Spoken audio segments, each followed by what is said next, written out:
Itong mga Tolongges, siguro naiisip nila na mainit. Sa salitang kalsada, medyo mainit sa arte na. O lipat tayo ng lugar.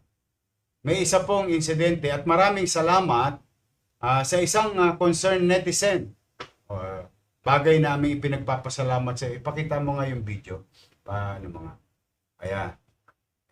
Kung tawagin tong Tolongges na to ay si Boy Paldo. Sabi nga nung isang netizen, sana ipinakita niya. Bagay public naman eh. Kasi gusto kong pasalamatan yung netizen. Itong dalawang ito. Ito po ay perpendicular road sa Arten. Ibig sabihin, wala na sila sa Arten. Pero isa pang kalsada namin na dinadaanan din ng mga truck at naghahanap buhay ay yung Kapulong.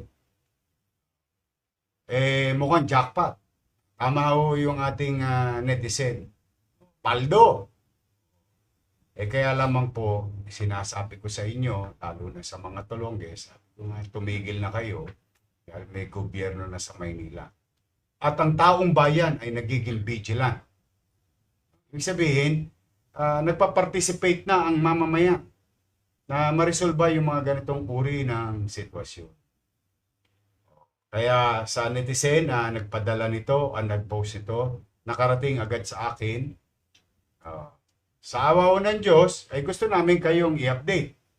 Ano na ba nangyari sa mga Tolongges na ito? Around 12:30, the personnel of Raha Bago Police, Station 1, led by Police Colonel, tama ba to? Or Corporal? Police Colonel, CPL. Nalilito na ako sa mga Corporal o Corporal. Dalit salita, Police na may dibdib. Mark Anthony P. Mantica and Pat John Mark C. Gondrianios were conducting a routine patrol operation in Barangay 107, Manila as part of the simultaneous Anti-Criminality Law Enforcement Operation or SACLEO. Yan. O dahil dyan, yung isa sa mga suspect at partikular na si Boy Paldo, nasa kote po ng Manila Police District. Dali nyo nga dito yan.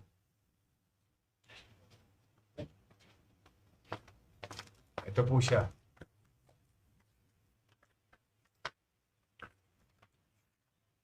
Panggigigilo talaga dahil totoo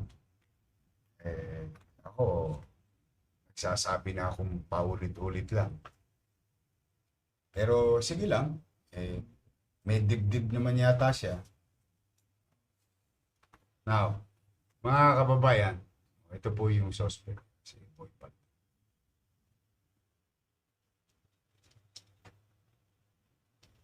Asan yung kasama mo? Tuga mo na. Hindi po nila nakita po. Kaya nga, alam mo kung saan nakatira.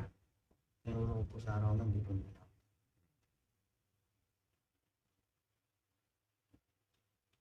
O kayong mga nanonood, susubok pa.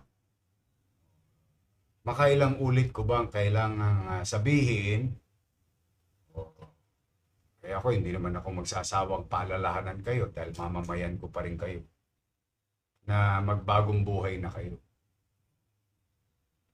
Na kayo, tigilan nyo na yung pang-api sa kapwa. Laki naman ang katawan mo eh. Hindi ka na lang dumilayin siya ng maayos eh. Kaya kayong mga nanonood na ipagbabaka sakali nyo pa na baka kami lumalamig. Pag wala kayo napabalitaan, ibig sabihin, walang gumagawa. Pero pagka gumawa kayo, matter of time lang, makakalawin kayo ng Manila Police District. O yung isa, alam mo, payo ko sa iyo Anong pangalan ng kasama? Jumong po. Jumong.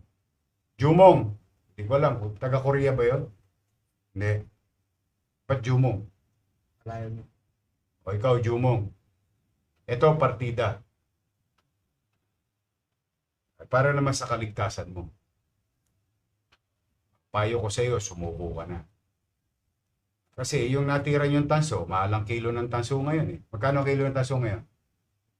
500. Mahal ang kilo ng tanso.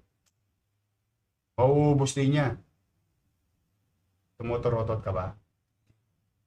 Yan. Kaya bumabiyahe. Sumuko ka na. Baka mamaya madisgrasya ka pa sa kalsada.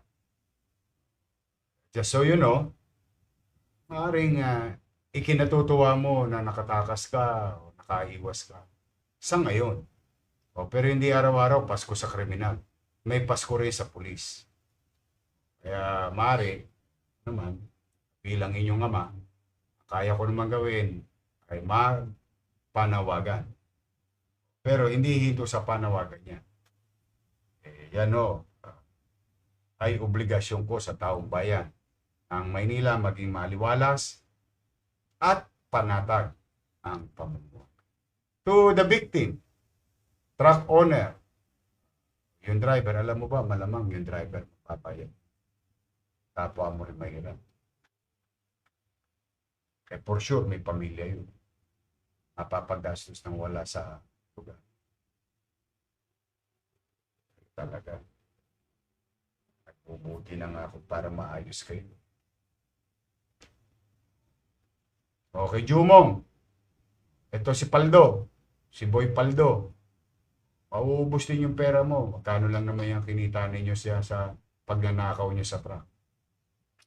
O kasi sumuko ka na lang. Hopefully, mapatawad ka nung nabiktima nyo. But it is not up for me. Ang trabaho ko, kumuha kayo ng katulonggisan, obligasyon kong madakma kayo,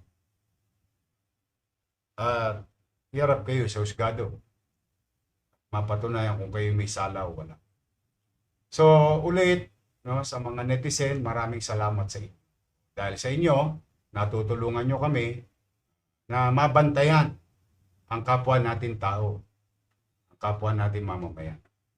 We'll make sure, we'll do our best through the help of the men and women uniformed personnel of the Manila Police District. Pumanatag kayo. Sige, mag-ingat kayo. Thank you, pare. Thank you. Ingat kayo. Okay, dali nyo na yan. Kailan ang ano yan? Ngayong inquest na yan. Sige. Thank you, pare.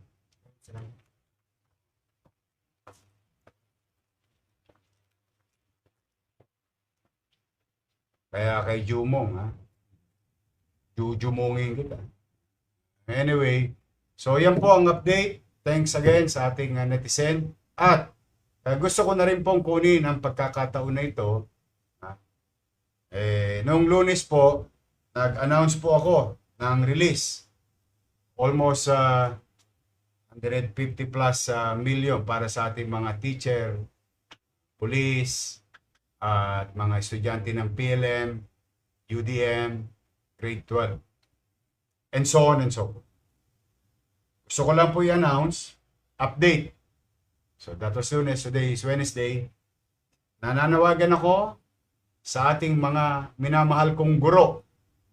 Mamaya po, maya-maya konti, i-check nyo na ang inyong mga ATM.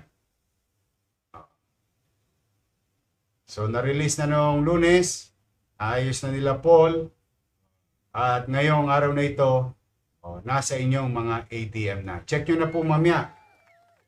Bawat teacher ay tatanggap ng 6,000 pesos, city allowance, 11,633. Announcement sa Manila Police District, 7,500 ang matatanggap ninyo. Worth 26 million pesos. Abangan nyo na sa ATM ninyo. Baka yung ATM nyo nasa asawa nyo. So pananawagan ko na yung mga asawa nyo. Maya-maya konti, in a few hours, please check it sa inyong ATM. Ganon din sa Manila Fire Department. Abangan nyo po yan. So lahat ng yan ay nandiyan na po sa inyong mga automated machine, card. So muli, Maraming salamat sa taxpayers. Dahil sa inyo po, ay natutugunan natin ang ating mga obligasyon, gawain bayan, and so on and so on. Pumanatag kayo, anumang bagay na ipinagkatiwala nyo sa amin, partikular na ang pananalapi, ay amin pong sisinupin at mainam at episyente namin gagastahin. These taxes will be converted into delivery of service to you. Maraming salamat po sa inyong pagtitiwala. At mag-iingat po kayo, and please do share this broadcast. Nang sa ganoon naman, mabigyan natin ng hustisya yung mga nabiktima ng mga Tolongges na ito. Ulitin ko ulit, mga Tolongges, bagong buhay na kayo. Kung hindi man, huwag kayong tatay sa sarili natin bakuran. No? At mag-iingat po kayo at pagpalain nawa kayo ng buong may kapal. Maraming salamat po. Manila, God first.